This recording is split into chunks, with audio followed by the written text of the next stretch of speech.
Muy buenas noches, audiencia, y sean bienvenidos, bienvenidas a otra emisión más en Estación Siniestra. Esta noche hablaremos una vez más sobre cuando los muertos recogen sus pasos. Es bien sabido, o se dice mucho, que cuando una persona fallece, a veces su alma ronda por varios días, lugares especiales donde en vida ellos se sintieron plenos. Así que acompáñame esta noche fría a escuchar varias experiencias que me han mandado. Mi nombre es Santiago. Comencemos.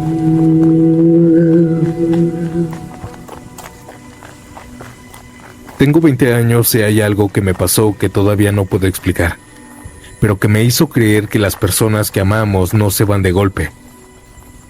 Mi mamá llevaba tiempo enferma. No era algo repentino, fue un desgaste lento de esos que nos van preparando para lo peor, aunque nadie quiera aceptarlo. Había días en los que parecía mejorar y otros en los que apenas tenía fuerzas para hablar. Yo trataba de hacer mi vida normal, pero en el fondo siempre tenía esa preocupación constante, esa sensación de que algo no estaba bien, aunque nadie lo dijera en voz alta. Ese día yo estaba en mi cuarto. Eran como las 2 de la tarde y yo acababa de llegar de la prepa, la hora en la que mi mamá siempre nos llamaba a comer. Y lo hacía de una manera muy específica. Nos gritaba desde la cocina: ya vénganse a comer. Siempre igual, todos los días, con el mismo tono, la misma fuerza, la misma costumbre. Yo estaba acostada, clavada en el celular, cuando escuché la voz de mi mamá clarita, fuerte, desde la cocina: ya vénganse a comer. No lo dudé, no lo pensé. Le contesté como siempre: ya voy, ma. Me levanté de la cama, todavía media distraída, y caminé hacia la puerta de mi cuarto. Y fue justo ahí cuando algo dentro de mí se detuvo, como si mi mente despertara de golpe. Recordé que mi mamá no estaba en la cocina, que mi mamá estaba en el hospital. Sentí un frío recorrerme la espalda. Me quedé parada con la mano en la perilla, sin poder moverme. No había nadie en la casa. Yo estaba sola. Mi corazón empezó a latirme rápido. Yo había escuchado su voz. No había sido un recuerdo, no había sido mi imaginación. Había sido ella, tal como era cuando estaba sana. Me senté en la orilla de la cama tratando de entender qué acababa de pasar. Minutos después sonó el teléfono. Era mi tía. Cuando contesté supe que algo no estaba bien porque estaba llorando. Mi mamá acababa de fallecer.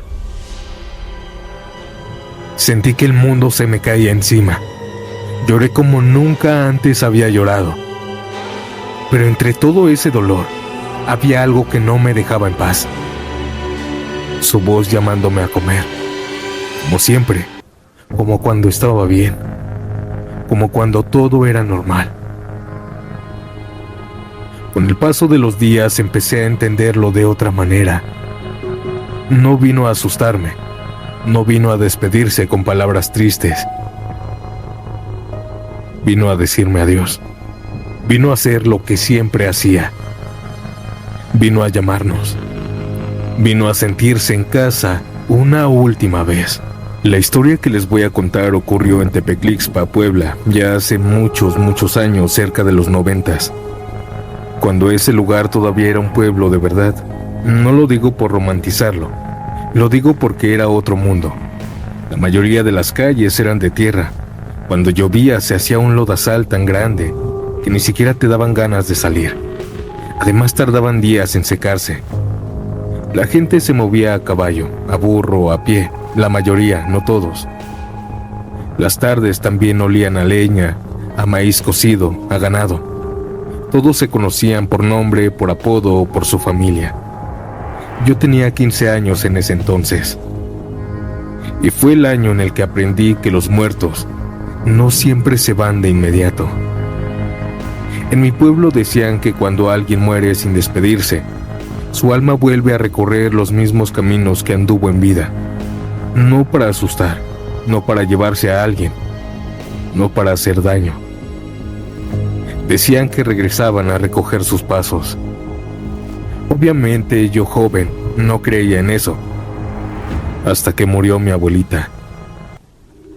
Ella murió en su casa, en su cama, en su cuarto, donde llevaba más de 50 años durmiendo. Simplemente se fue una madrugada. Y aunque todos pensaron que había sido una muerte tranquila, no lo fue.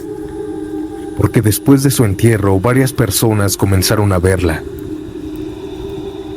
El primer rumor lo escuché 2 días después, en la tienda de Doña Chela, la cual se encontraba a varias cuadras de la casa.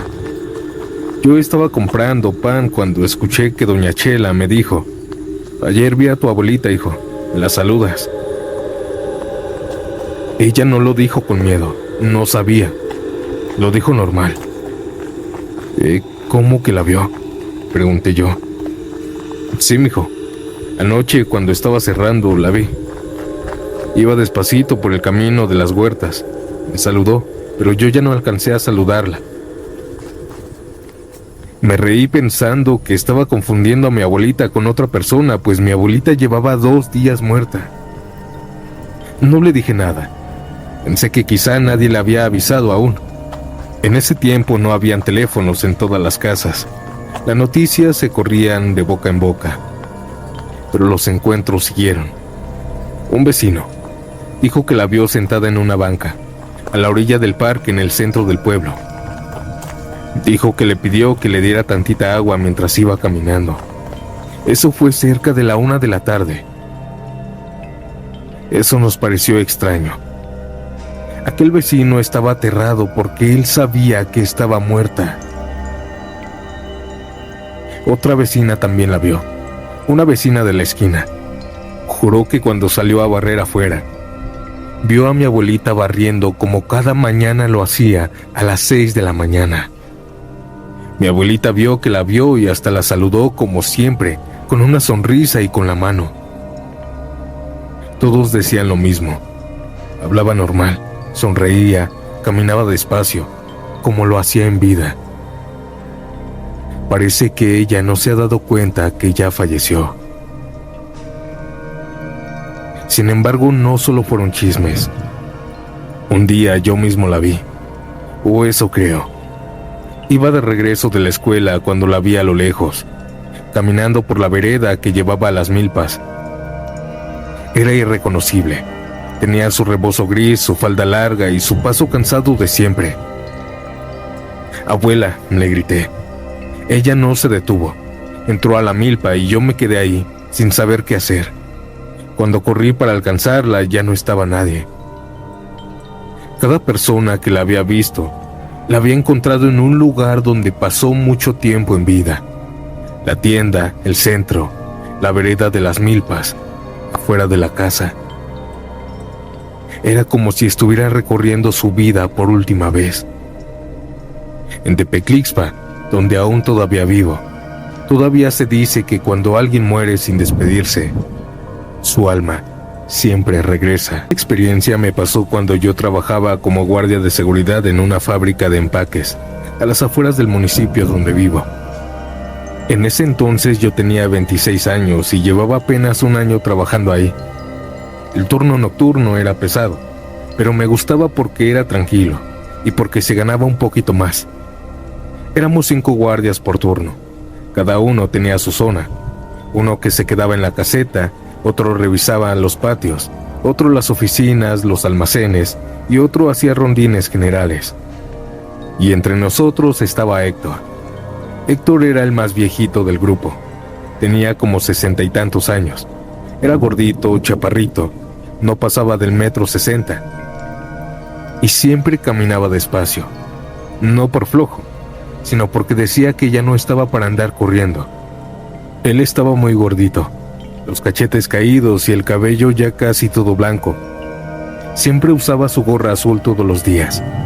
Aunque estuviéramos bajo techo, decía que era de la suerte. Era callado pero amable. Nunca se metió en problemas.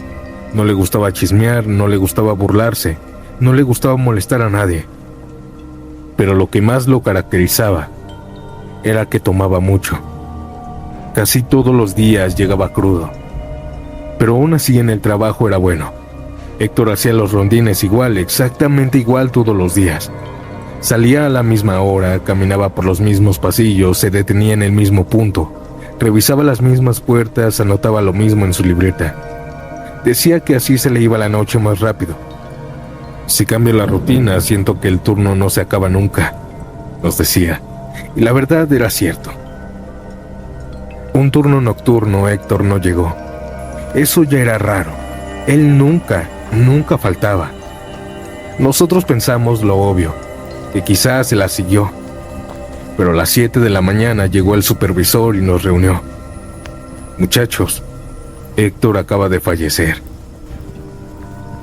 Nadie dijo nada. Nos contaron que mientras estaba borracho, iba caminando a su casa e intentó cruzar una autopista, pero no pudo. Ahí sí se sintió un golpe. No era nuestro mejor amigo, pero era parte del equipo. Era como el tío del turno nocturno. Nos quedamos callados. No sufrió. Su muerte fue instantánea, dijo el supervisor. Pero a mí esa frase nunca me ha gustado, porque ¿cómo sabes que alguien se fue sin sufrir? Los primeros días después de su muerte, todo siguió normal en la fábrica. Hasta que una noche, como a las 2 de la mañana, Jorge, uno de los guardias, llegó a la caseta pálido.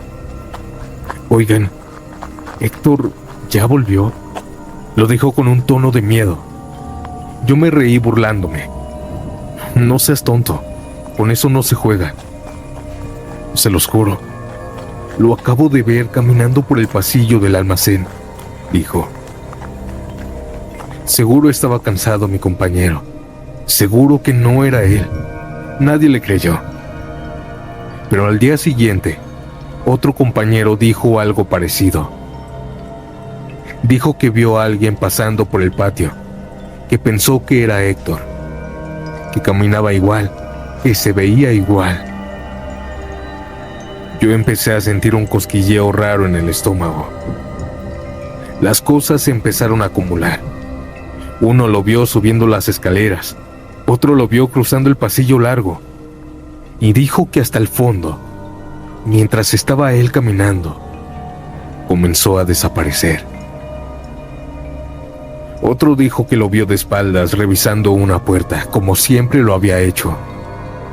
Todos decían lo mismo. No hablaba, no volteaba, no hacía ruido. Solo caminaba, y siempre despacio. Yo seguía sin creerles, hasta que me tocó a mí. Me tocaba revisar el pasillo que conectaba producción con almacén. Era larguísimo, con luces blancas que zumbaban todo el tiempo. El eco ahí adentro hacía que cualquier paso sonara al doble. Yo iba caminando viendo el celular. Cuando levanté la vista, lo vi. Había alguien más adelante, de espaldas, caminando lento, con las manos hacia atrás, con la misma forma de moverse de Héctor. Era él. Lo supe desde el primer segundo en que lo vi. No por su cara, sino por su forma de andar. «¿Héctor?», dije sin pensar. Él no respondió. Siguió caminando. Pensé que me estaban jugando una broma. Empecé a caminar más rápido, pero él también lo hacía. Nunca lo alcancé. Cuando llegó a la curva del pasillo, y yo llegué también, él desapareció. No entró a ningún cuarto, no se metió a ningún almacén. Simplemente ya no estaba.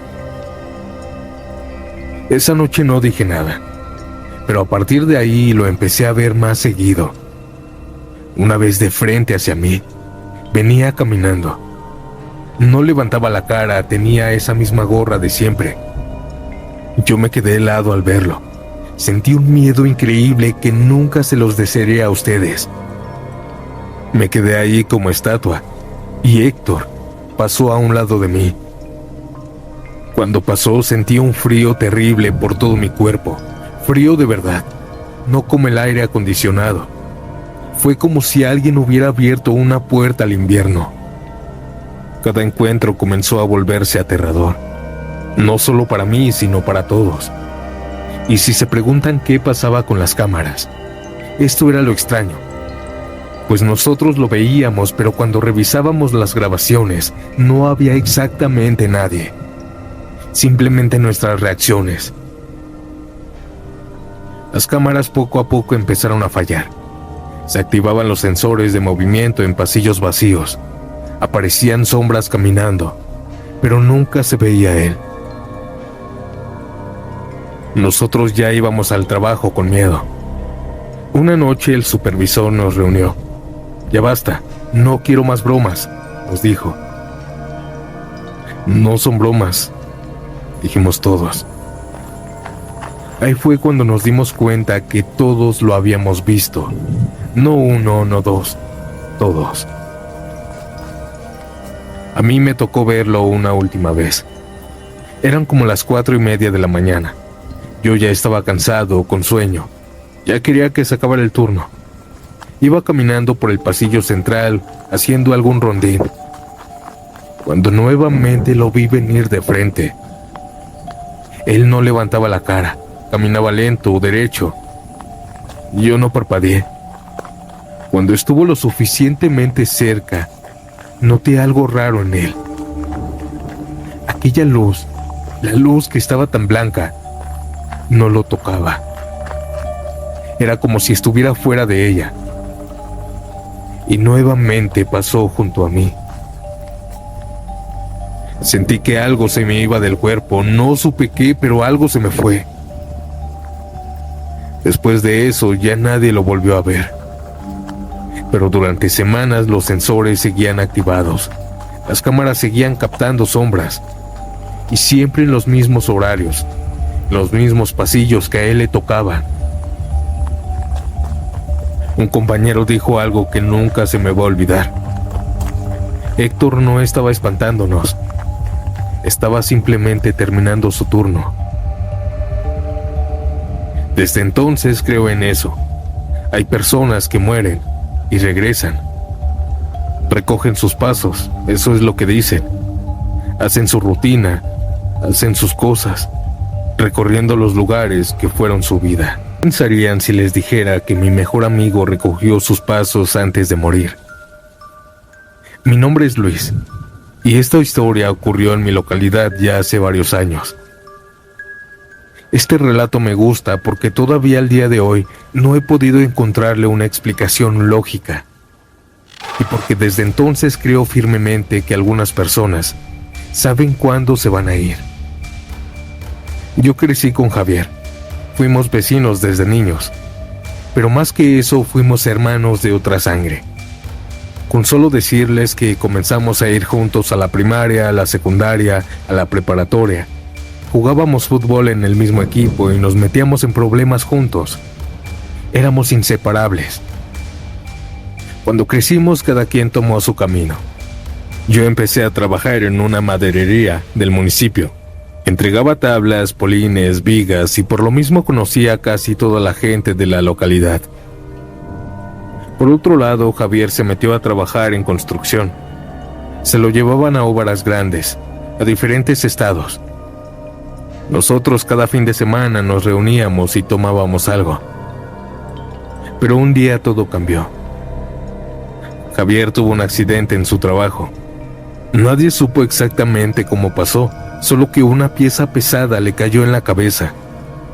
Cuando lo llevaron al hospital público del IMSS, los doctores dijeron que había entrado en coma. Yo iba a verlo casi todos los días.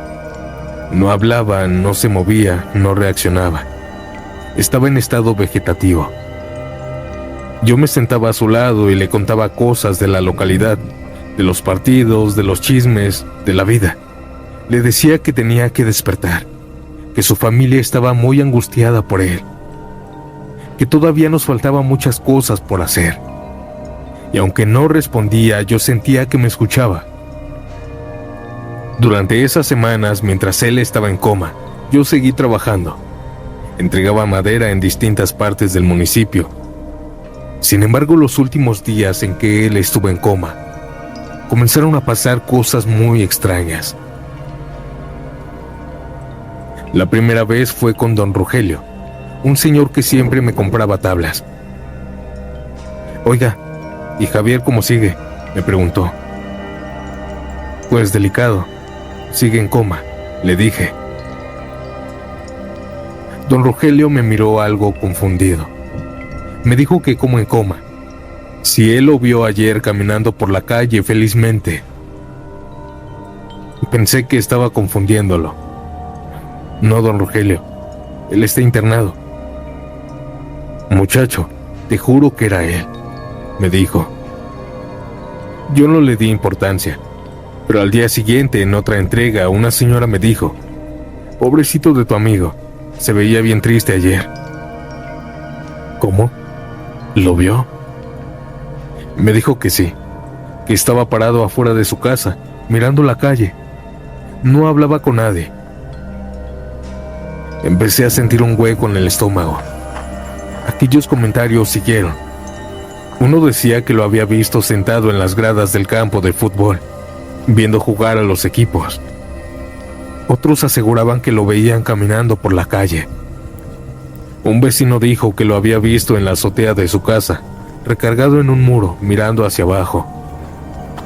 Todos me decían lo mismo, que se veía triste, que no hablaba mucho, que parecía distraído. Y todos juraban que era él. Después de 2 días de escuchar tantas cosas, fui con mi mamá. Oiga, ma, ¿cómo ve que la gente dice que ha visto a Javier caminando por aquí? Pero eso es imposible. Él está en coma. Ella me miró en silencio. Mi mamá tardó en responderme. No te vayas a asustar, hijo. Pero hay personas que cuando ya se van a ir, empiezan a despedirse sin que nadie lo entienda. Recorren los lugares donde fueron felices. Eso me dio más miedo que tranquilidad. Una noche terminé un encargo de madera tarde. Ya eran casi las 10. Iba rumbo a mi casa en la camioneta cuando recibí una llamada de la esposa de Javier. Ella me dijo algo raro. Me dijo que a Javier lo habían visto en el estado donde ellos se habían conocido y se habían casado. Me estacioné y me quedé ahí parado con el corazón latiéndome en los oídos. Cuando me calmé ya manejé a mi casa, pero no le dije nada a nadie. Ya en la madrugada, mientras yo estaba durmiendo, sonó el teléfono. Era la mamá de Javier. Ella me dijo que Javier ya se había ido, que lo habían desconectado. Yo me solté a llorar como un niño. Mi esposa me abrazó y yo no podía dejar de pensar en lo que había vivido. Días después fue su entierro. Lo llevaron al mismo panteón, y cuando caminamos hacia su tumba, yo comencé a recordar que muchas personas lo habían visto, aun cuando él estaba en coma. Desde entonces estoy convencido de que algunas cosas que dicen son reales. Aunque su cuerpo de Javier estaba en coma, él estaba recorriendo los lugares donde fue feliz. Estaba, como dicen, recogiendo sus pasos. Desde hace muchos años he sufrido de algo que nunca he podido controlar del todo. Insomnio. No es ese tipo de insomnio común en el que te quedas despierto viendo el celular o pensando en cosas sin importancia. Lo mío era diferente. Yo podía estar completamente agotado, con el cuerpo pesado, con los ojos ardiendo, la espalda tensa, pero mi mente no se apagaba. Cerraba los ojos y mi cabeza empezaba a llenarse de pensamientos que no tenían sentido. Recuerdos viejos, pendientes, cosas que no había dicho, cosas que ya no importaban. Pero en ese momento parecían enormes. Pasé años así. Probé de todo. Tés, pastillas, música, ejercicios de respiración, leer, apagar luces, cambiar de colchón, cambiar de horarios, dejar de cenar, dejar el café, hacer ejercicio, pero nada funcionaba por completo. Todo me ayudaba un poco, pero nada me daba descanso real. Hasta que descubrí algo que me relajaba: salir a manejar. No a ningún lugar en específico, no a visitar a nadie, solo manejar. El simple hecho de salir, sentir el volante, ver las calles medio vacías, me relajaban. Manejaba unos 15 o 20 minutos, regresaba a casa, me acostaba y me dormía profundamente.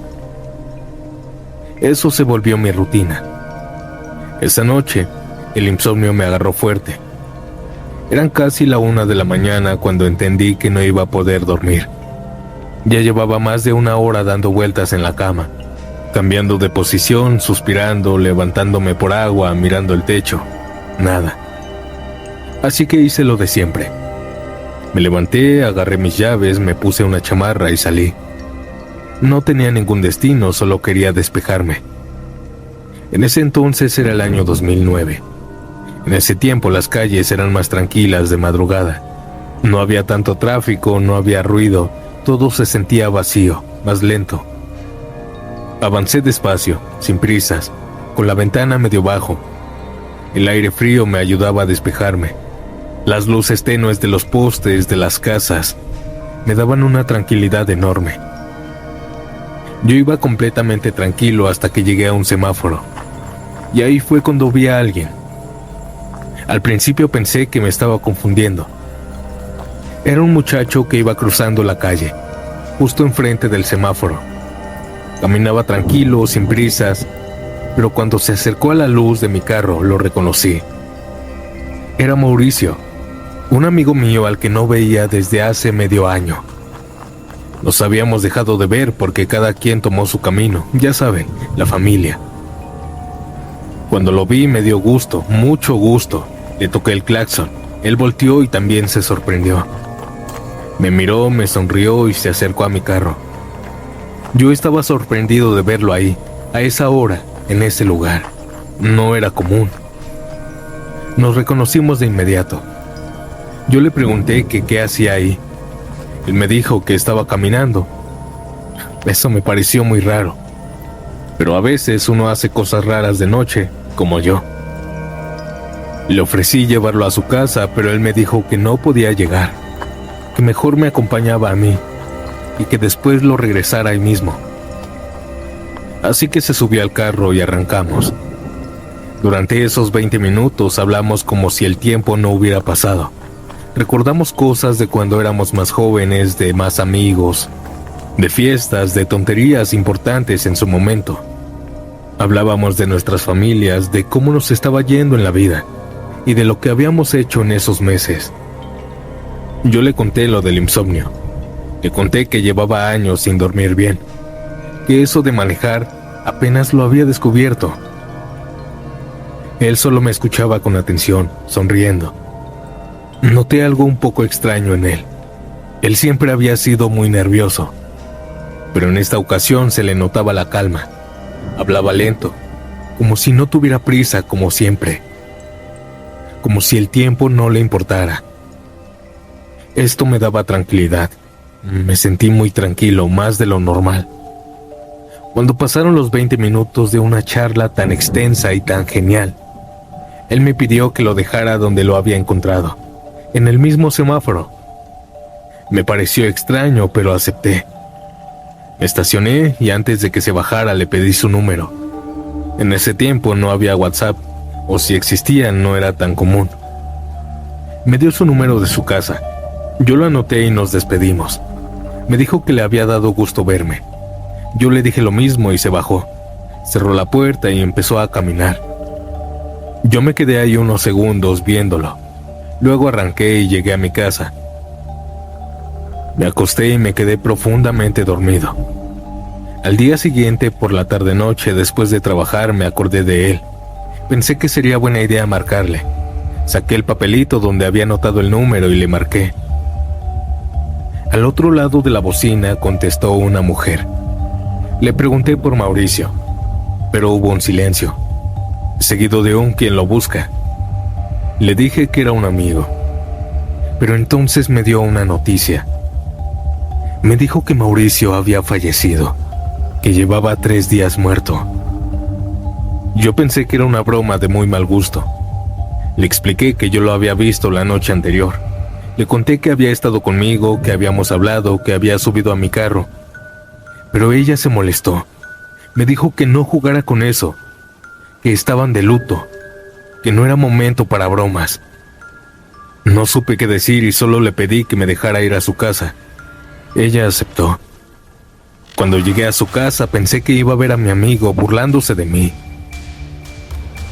Pero todo era real. El moño negro, las flores, las fotos con las veladoras. Me mostró su cuarto. Me contaron cómo había muerto. Me enseñaron el acta. No había duda. Mauricio llevaba días muerto. Yo no supe qué decir. No supe qué pensar, solo sentí un frío muy raro. Platicamos un poco. Les conté todo, no con morbo, no con exageración. Tal como pasó, como se los estoy contando a ustedes ahorita. Su esposa comenzó a llorar. Me dijo que desde que murió, varias cosas raras habían pasado. Ruidos, pasos, sensaciones, sueños. Yo no quise agregar más y solo la escuché. Antes de irme me quedé pensando en algo. Él no había querido que lo llevara a su casa. Había querido regresar al semáforo como si ese lugar fuera importante. Pero con el tiempo la familia y yo llegamos a una conclusión. Tal vez Mauricio no estaba despedido. Quizá ese semáforo no era importante. Quizás solo se quería despedir de mí. Pasar unos minutos conmigo.